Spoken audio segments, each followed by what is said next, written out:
So Josh Denbo here, consumer defense attorney, consumer protection attorney, foreclosure attorney in New Jersey. I've been to New Jersey Supreme Court. I've been to the appellate division hundreds of times. I've been doing this work since 2008. I've been around the block. I've taken and handled more foreclosure defense attorneys than probably any attorney in the state.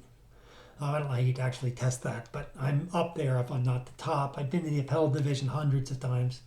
Been to the Supreme Court, been to the district court, taken cases to the Third Circuit Court of Appeals. The point is, I've been around the block. I know what I'm talking about. I sue banks. And when I tell you something about the foreclosure world in New Jersey, you might as well listen because I know what I'm talking about. So look, I was going to do a piece today about another one about bankruptcy and why you need to watch out for being pushed into bankruptcy. But I started looking at news articles. And so instead, I found an article from CNBC last week. And the title is, "Foreclosures are surging now that COVID mortgage bailouts are ending, but they're still at low levels." So are they right? Kind of, but they're also completely missing the point. All right, first of all, mortgage bailouts. If you got a CARES Act forbearance, you didn't get bailed out. You got a fair forbearance during a freaking pandemic. That's not a bailout. You know who got money? The mortgage servicers got money. They got bailed out. So you're not a bailee. You're not the one who's taken the government largesse. You took a forbearance and you're not forgiven the debt. You still have to deal with it. There's no bailouts. There's no shame in taking a mortgage forbearance. There's no shame in a modification.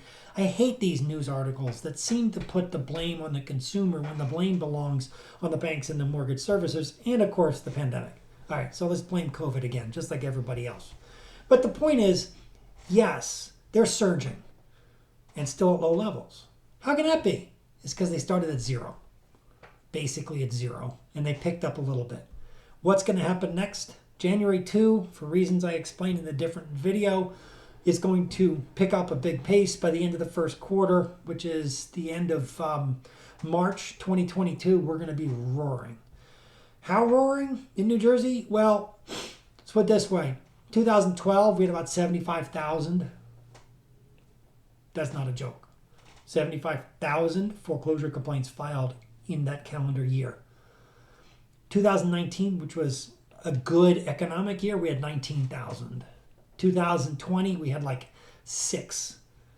2021, 6,000, not 6. 2021, we're about 5,200, 5,400.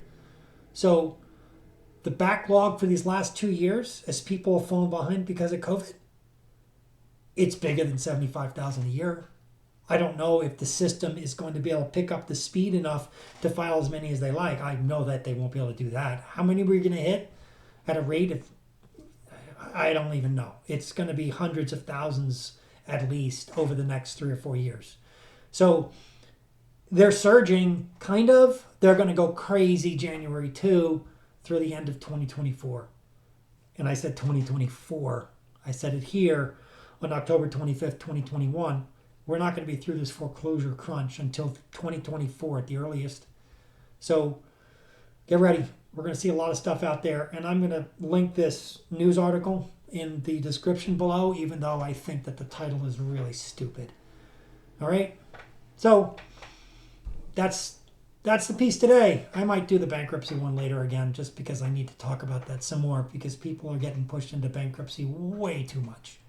Way too much. Just the other day, I had a case across my desk. It's a valuable claim. It's gone because they filed bankruptcy. All right, everybody stay tough. Later.